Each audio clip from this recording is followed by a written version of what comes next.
Hi friends, this is toppers front education. एक बार फिर से आप सबके सामने पेश है आपके नेट के फिलॉसफी के वीडियोस लेके। आज का जो आपका टॉपिक है वो है विचार के नियम। ठीक है, विचार के नियम। ठीक है, अब देखिए नियम का मतलब क्या होता है। नियम का मतलब आप जैसे जानते हैं कि नियम मतलब कि चीज़ कैसे चलेगी, काम किस प्रकार से होगा। ठीक है, वो नियम होते हैं। जैसे कि हमने बहुत सारे नियम कायदे बना रखे हैं कि हम सुबह 4 बजे उठकर पूजा पाठ करते हैं, या फिर हम 10 बजे खाना खाते हैं, या फिर हम रात को 11 बजे सो जाते हैं। ठीक है, ये कुछ कुछ बेसिक या आधारभूत नियम हो गई है। इसी प्रकार हम जब दर्शन की बात करते हैं, विज्ञान की बात करते हैं, गणित की बात करते हैं, तर्कशास्त्र की बात करते हैं, उसके अंदर भी बहुत सारे नियम होते हैं। अब चूंकि हम तर्कशास्त्र की बात कर रहे हैं, तर्कशास्त्र जो है वो बात करता है आपके सोच की, कि आप किस प्रकार से चीज़ों को सोचते हो, किस प्रकार से उसकी व्याख्या करते हो। तो यहाँ पर जो नियमों का इस्तेमाल हम करते हैं उन्हें हम कहते हैं विचार के नियम। ठीक है, अब ये जो भी नियम है, ये नियम सारे के सारे अनुमान के ऊपर आधारित है। अनुमान की स्वयं सिद्धियां हैं, अनुभव से आप प्राप्त नहीं कर सकते हैं। ये अनुमान की स्वयं सिद्धियां हैं। मतलब कि सूरज सुबह निकलता है और शाम को छिप जाता है, शाम को फिर चंद्रमा आ जाता है।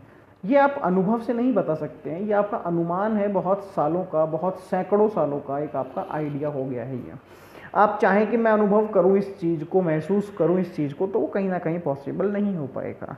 क्योंकि होता क्या है, आप मान लीजिए हर व्यक्ति ये सोचे कि मैं खुद इसको अपने नज़रों से देखने की कोशिश करूंगा, लेकिन सभी का जीवन निश्चित नहीं है। लेकिन सूरज और चांद का ये प्रक्रम जो है हमेशा चलता रहता है।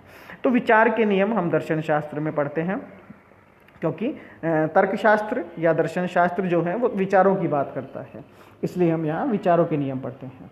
3 महत्वपूर्ण विचारों के नियम हैं जो हमें पढ़ने होते हैं। पहला है आपका तादात्म्य का नियम, तादात्म्य का नियम। दूसरा है व्याघात का नियम।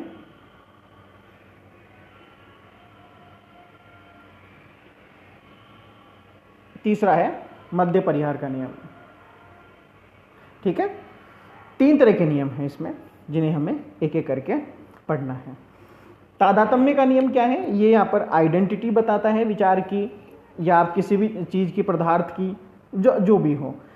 ये क्या कहता है, कोई विचार, कोई पदार्थ जैसा है वैसा ही अंत तक रहे। कोई विचार जैसा है वैसा ही अंत तक रहे, तो ही वो तादात्म्य का नियम कहलाएगा। व्याघात का नियम क्या कहता है कि 2 विपरीत बातें या 2 व्याघातिक बातें एक साथ कभी भी सत्य नहीं हो सकती है। मध्य परिहार का नियम क्या कहता है कि कोई वाक्य या तो सत्य हो सकता है या असत्य हो सकता है। मीन्स एक वक्त में एक वाक्य दोनों प्रकार की प्रकृतियां कभी भी नहीं दिखाएगा। या तो वो इसमें हम देखें ट्रू फॉल्स, या तो वो सत्य होगा या असत्य होगा, या तो वो सत्य होगा या असत्य होगा। ठीक है, तो ये हो गया मध्य परिहार का नियम। मध्य परिहार का नियम को इसको ऐसे समझ सकते हैं आप, ये आपका एक स्केल है, ये 0 है, ये प्लस है, ये माइनस है। आप हमेशा यहाँ पर खड़े रहते हैं, या तो घटना सत्य होगी या घटना असत्य होगी। एक साथ उसका सत्य और असत्य होना संभव नहीं है। तो ये कहलाता है मध्य परिहार का नियम। एक एक करके थोड़ा सा तीनों को देख लेते हैं किस प्रकार से होता है ये। पहला ले लेते हैं तादात्म्य का नियम या तादात्म्य का नियम। ये क्या कहता है कि राम ही है, या राम नहीं है। मतलब या तो इसको आप ऐसे समझिए कि ए बी सी डी, जो भी आप इसको रिकॉग्नाइज करना चाहें कि ए इज ए और ए इज नॉट ए, तो ही तादात्म्यता, एक आइडेंटिटी उसमें हो पाएगी। मतलब जब किसी भी चीज़ के बारे में आप विचार करते हैं, तो विचार की प्रक्रिया में विचार के विषय का जो रूप है वो हमेशा एक ही रहना चाहिए। विचार का जो रूप है, विचार का रूप विचार की प्रक्रिया में सदैव एक ही रहना चाहिए। यह कहलाता है तादात्म्य का नियम। विचार का रूप एक ही रहना चाहिए।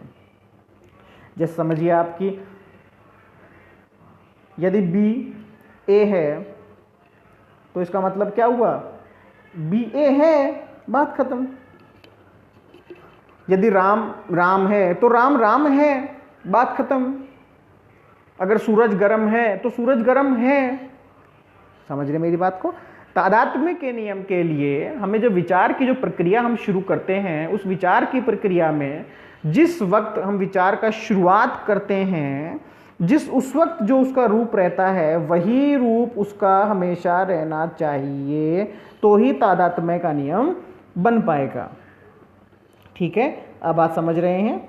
किसी शब्द के किसी खास रूप के संबंध में जो कुछ भी सत्य है या असत्य है वो एक बार कहा जाता है। ठीक है, एक बार कहा जाता है। अब अगर उसका मैं रूप बदल दूं तो वो वहां पर भी सत्य या असत्य होगा। अगर मैं आपसे कहता हूं, जैसे मैं आपसे कहता हूं कि आग गर्म है,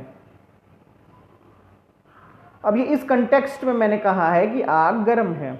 आप मुझसे पूछते हैं कि सूरज में भी आग है, तो इसका मतलब क्या हुआ, अतः सूरज भी कैसा हो गया, गर्म है। निष्कर्ष क्या निकला, सूरज भी गर्म है। मील क्या कहते हैं यहां पर, मील का स्टेटमेंट है जो मैंने आपको समझाया है। मील कहते हैं किसी शब्द के किसी खास रूप के संबंध में जो कुछ भी सत्य या असत्य है वह उस शब्द के किसी दूसरे रूप में भी सत्य होगा या असत्य होगा। कौन से नियम के अंतर्गत, तादात्म्य के नियम के अंतर्गत। ठीक है, जैसे कि मान लीजिए इसका एक एग्जाम्पल हम देखते हैं और ताकि आपको और क्लियर हो जाए। देखिएगा, इसको इस प्रकार से हम लिखते हैं। आपको लास्ट वीडियो मैंने सिंबल्स के बारे में बताया था, प्रतीक चिन्हों के बारे में बताया था। हमने बहुत सारे प्रतीक चिन्ह देखे थे उसके अंदर। फिर अगर आपको याद हो तो शायद मैंने बताए थे आपको, बहुत सारे चिन्ह बताए थे लास्ट टाइम। ठीक है, तो आप इनको एक बार याद कर लीजिएगा, समझ लीजिएगा ये क्या होते हैं, किस प्रकार से एक्शन लेते हैं, किस प्रकार से काम करते हैं। ठीक है, मैंने आपको एक बात कही थी, यदि तो इसके लिए हम इस प्रकार के निशान का इस्तेमाल कर रहे थे।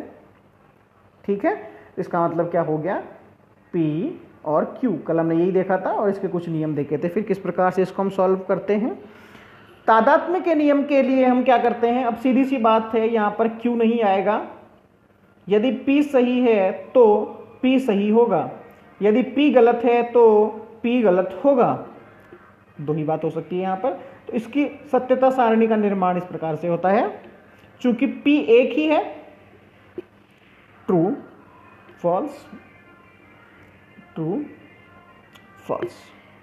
ठीक है, P सही है, यदि P सही है तो P सही होगा, और यदि P गलत है तो P गलत होगा। तो ये दोनों परिस्थिति में कंडीशन आपकी सही होगी। ये है तादात्म्य के नियम बनाने का तरीका। इस नियम के अनुसार दो जो आपकी परिस्थितियां हैं, एक कोई भी घटना विशेष की परिस्थिति है, वो अगर एक जगह पर सही है तो वो दूसरी जगह पर भी सही ही होगी, और अगर वो एक जगह पर गलत है तो वो दूसरी जगह पर ही भी गलत होगी। जैसे मिल कहते हैं ना कि एक विशेष परिस्थिति में उसका अगर सत्य या असत्यता का मालूम पड़ रहा है तो किसी अन्य परिस्थिति में भी उसकी सत्यता या असत्यता का पता हमें चलना चाहिए, तभी वो तादात्म्य का नियम कहलाएगा। दूसरा नियम जो है आपका वो है व्याघात का नियम।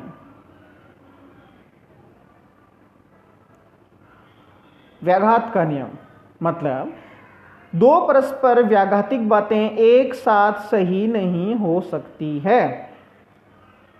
समझ रहे मेरी बात को?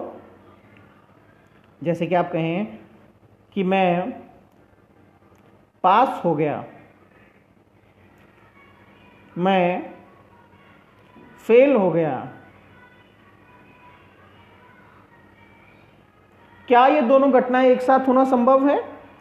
आज आपका रिजल्ट आया है मान लीजिए नेट का या फिर किसी भी एग्जाम का, तो या तो आप उसमें पास हैं या फिर आप उसमें फेल हैं, इसके अलावा आप वहाँ कुछ नहीं हो सकते हैं। तीसरा ऑप्शन यहाँ कौन सा लगाएंगे आप?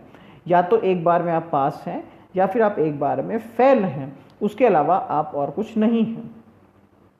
ठीक है, इसका प्रतीक चिन्ह जो हम लगाते हैं वो कुछ निषेधात्मक, जो कल मैंने आपको बताया था नकारात्मक वाला, उसके रूप में इसका हम इस्तेमाल करते हैं। मतलब दो घटनाएं, मतलब एक वक्त में दो घटनाएं एक साथ नहीं हो सकती है, सत्य नहीं हो सकती है। मतलब अगर एक सत्य है तो दूसरी असत्य होगी ही होगी, ये संभव है। अगर पहली असत्य है तो दूसरी को सत्य होना ही पड़ेगा, ये कहता है आपके व्याघात का नियम। अगर मैं इसकी सत्यता सारणी बनाने की कोशिश करूं तो देखिएगा, P, ये मैंने निषेधात्मक लगा दिया और फिर ये इस प्रकार से ट्रू फॉल्स, निषेधात्मक है तो उल्टा हो जाएगा F और T। अब इसके अंदर आप देखेंगे किस प्रकार से, अगर कहीं पर भी T और F का कॉम्बिनेशन है तो ये कंटिन्यू F F हो जाएंगे। अगर दोनों के दोनों असत्य होते तो सही हो जाता, लेकिन यहाँ ऐसा परिस्थिति नहीं है। तो इसका मतलब क्या हुआ, एक वक्त में दोनों चीजें एक साथ सत्य नहीं हो सकती, असत्य नहीं हो सकती। व्याघात नियम को तार्किक असत्य या आकारिक असत्य भी हम कहते हैं। तीसरा नियम देखते हैं इसका अब हम। तीसरा नियम है मध्य परिहार का नियम।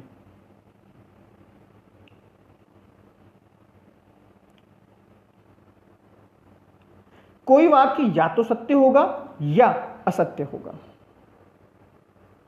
कोई या तो सत्य होगा या असत्य होगा। कल मैंने आपको विकल्प के बारे में शायद बताया था, याद है आपको? सत्य होगा या असत्य होगा, या तो मैं खाना खाऊंगा या नहीं खाऊंगा, या तो सत्य या असत्य। ठीक है, तो मध्य परिहार का नियम क्या कहता है कि अगर मान लीजिए P है, इसको मैं मान लूं निषेधात्मक, ट्रू फॉल्स, तो ये हो गया फॉल्स, ये ट्रू। अब मुझे इसमें विकल्प बनाना है इन दोनों के मध्य में, तो बनेगा T और T। एक बार आप विकल्प या फिर जो कल मैंने नियम बताए थे आपको सारे सारणी वाले, उसको एक बार आप देख लीजिएगा, आपको सब चीज़ें क्लियर हो जाएगी। फिर से रिपीट कर देता हूँ, मध्य परिहार का नियम ये कहता है कि कोई वाक्य या तो सत्य होगा या असत्य होगा।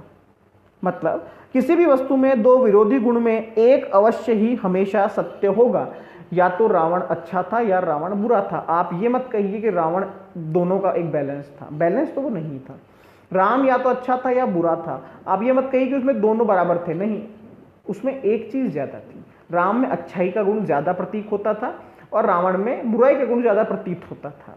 ठीक है, उसी प्रकार आप कृष्ण और कंस का उदाहरण ले लीजिए। अब मैं कहूँ आपसे कि एक बिल्ली सफेद है और एक बिल्ली काली है, तो आप कहेंगे जो सफेद बिल्ली है वास्तव में वो सफेद नहीं है, वो बहुत सारे कलरों का मिश्रण है। बात आपकी ठीक है, लेकिन फिर भी जो दिख रहा है मुझे वो सफेद ही दिख रहा है। एक बार में वो सफेद रंग का ही प्रदर्शन कर रही है, काली बिल्ली काले रंग का प्रदर्शन कर रही है। इस प्रकार से ही यहाँ कहा गया है कोई वाक्य या तो सत्य होगा या असत्य होगा, दो विरोधी गुणों में से अवश्य ही एक गुण उसका सत्य होगा ही होगा। ये होता है मध्य परिहार का नियम। ठीक है, इसे भी तार्किक सत्य, आकारिक सत्य हम कहते हैं, और इस आकार का प्रत्येक वाक्य एक पुनर्कथन के रूप में जाना जाता है। ठीक है फ्रेंड्स, तो नेक्स्ट वीडियो फिर से हम देखते हैं, एक और लॉजिक का वीडियो लेके आएंगे। तब तक के लिए बाय बाय, टेक केयर।